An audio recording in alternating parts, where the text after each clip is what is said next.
Thoughts on the Challenge Cup. I know going back to my days in the game, there was no grand final, and the Challenge Cup was that one day when Rugby League was put on the national agenda, down in London, and it was a real opportunity for you to become immortal.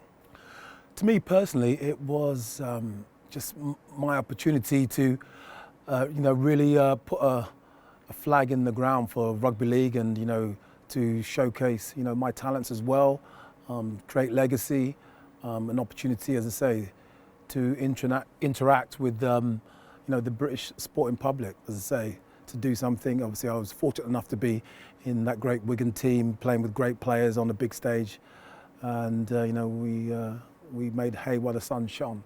To lift the Challenge Cup back then was everything. I'd been at Widnes, I'd won World Club Challenges, I'd played in test matches at Wembley and the Sydney Football Stadium, so I played at Old Trafford in premierships. I'd won the World Club Challenge against the great Cranber Raiders, I'd beaten players like Mal Meninga, but all that paled into significance when the opportunity to walk out for Wigan in the Challenge Cup Final came about, and that was my first sort of memories of Rugby League. Really was watching the Challenge Cup Final, thinking, wow, 80,000 people at Wembley. I remember watching Shaun Edwards play in the '85 Cup Final against Hull when I was at boarding school. Oh, beautiful dummy from Kenny. He's got Shaun Edwards linking up with him. Has he got the legs to the line? And he has. Oh, tremendously well worked try. To walk out with Shaun and to play in Challenge Cups with him was, something that I will never forget. And, it's an opportunity now for different players to come out to a different stadium. At Tottenham Hotspur, fantastic stadium, got to look around it today, and it's awesome. It's an opportunity to create something special. I just remember, watching, as I say, the likes of Shaun Edwards play and, create history. A great final, one that is going to be remembered by a lot of people. And, I'm fortunate that I got to help create my own bit of history with Wigan in '92, '93, '94 and '95. Walking out for the 1992 Challenge Cup Final, there's a lot of pressure on my shoulders. 86th consecutive match, tremendous testimony to his fitness. Will Gregory have a little chip kick? No, he gets into a fire first move. Was he obstructed? Oh, he scored! A try out of absolutely nothing! Wigan were halfway through their 8-year dominance of that competition. The amount of money that Wigan paid for me put a big bullseye. People were waiting for me to fail. Nobody wanted to be part of the Wigan team that went out at Wembley and, didn't win. To walk away with the Lance Todd and to win and to score a couple of tries was, quite momentous, but I really did feel that there was more to come for me. People, were saying to me after the game, why aren't you ecstatic? You've won the Lance Todd, you've scored 2 tries, but I knew deep within that I hadn't done what I wanted to do. And obviously the year after against Widnes was a bit of a low point, getting knocked out by Richie Ayres from an elbow. It was not the highlight of my career, but I still managed to set up a try for Dean Bell that day. But again, wasn't too happy. So come '94, there's a lot of pressure on me. I didn't have the best first half of the season, having sustained a shoulder dislocation during the summer, the previous summer, playing for Eastern Suburbs against Penrith. As Ray French says in the commentary, people saying that I was out of form. I actually went into that cup final on the back of some pretty scathing headlines in the Daily Mirror saying that I would finished, and so something I say to every player that plays in a big game. It's not about what the pundits are saying. It's not about what anyone is saying. It's about what you believe. You've got an opportunity there, and if you work hard and you go out there and you believe in yourself and your abilities and the team that you've got around you, anything can happen. You can never really shut people up. You only can shut people up when you retire and your body of work speaks for itself. 501 tries, it doesn't matter what anyone says, no one can take that away from me.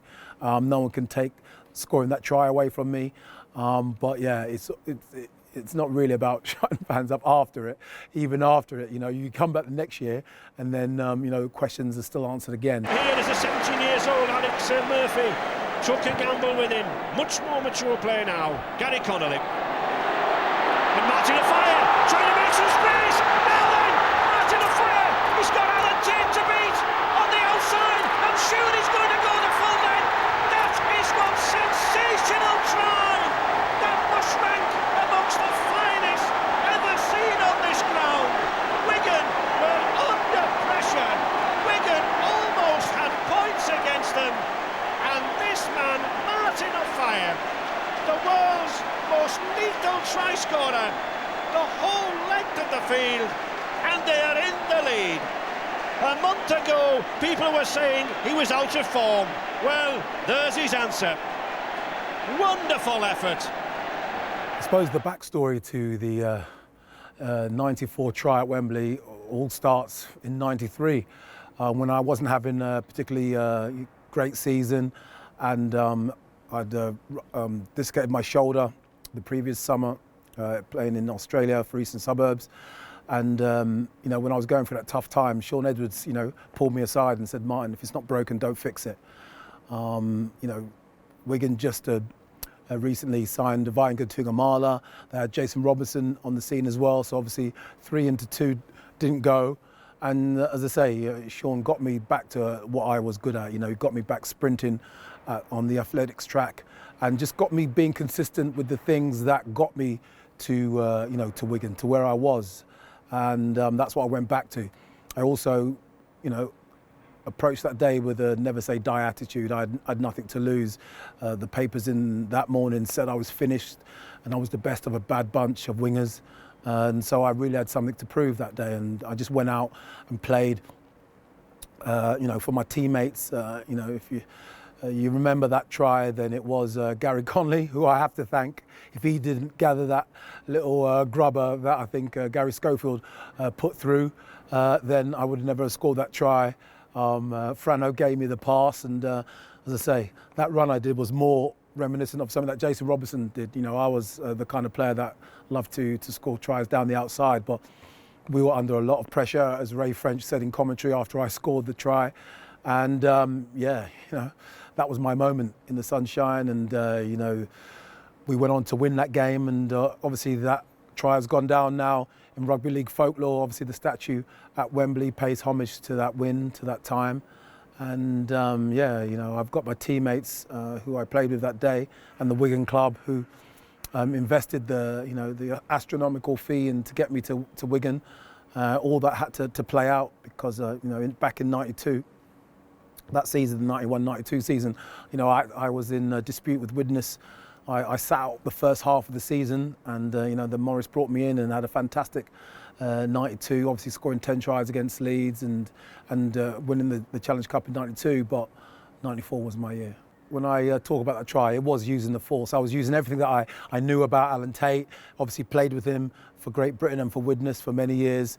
Everything I knew about, scoring tries, and many Leeds fans remind me now of the time that Phil Ford once mowed me down on the outside. Every time I don't score, people always remind me. So that's just data. I was collecting data, and on that day, I used everything to the best of my ability. All the training that I did, at the Robin Park sprint track, and it all came together. That was a lifetime of people doubting me, of going through the good times and the bad times. Absolutely, it was a special moment as I went down to my knees. It wasn't a choreographed celebration. I know me and Shaun celebrated, and now you see people celebrate, and you can tell they've worked on that on the training ground. But that was just raw emotion. As I say, watching Shaun play in the '85 Cup Final, watching Henderson Gill, watching Stuart Wright score tries at Wembley. So many people, and I knew that whatever I wanted to achieve in rugby, that was it. To go the length of the field at Wembley and score a try, it doesn't get any better for me.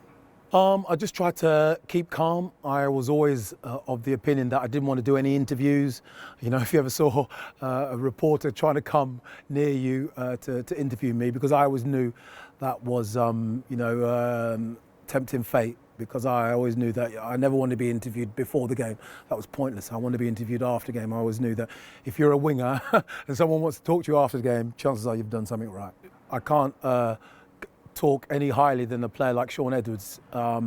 He was someone who I always looked to for big games. He always used to have these sayings that, you know, when it's a big game, now it's time. We used to have this saying, you know, BGT. I don't mean Britain's Got Talent, I mean big game time. Because we always knew that when it came to big games, that's when the big players stood up. That's when the players who were getting the big bucks. If you want to do something, you know, no disrespect to Batley, but on a Wednesday night at Batley, if you score a great try, it's a great try. But if you're going to play against Leeds in the Challenge Cup Final, you know, that's when big players stand up in the big games, you know, test matches, grand finals, Challenge Cup finals. Those are the games you want to, you know, have big games and score big games, score great tries. That's what it's all about on the big occasion, and there's no big occasion than a Challenge Cup Final. It was special. You know, it's bigger than you. You can have great performances, but it's about playing in big games, and it's about playing, you know, at a special time, and that's bigger than you. You know what I mean? You can be a great player, but it's about the team that you play in. It's about the players, it's about the coach, it's about the club. You know, that was a special time, and everything came together.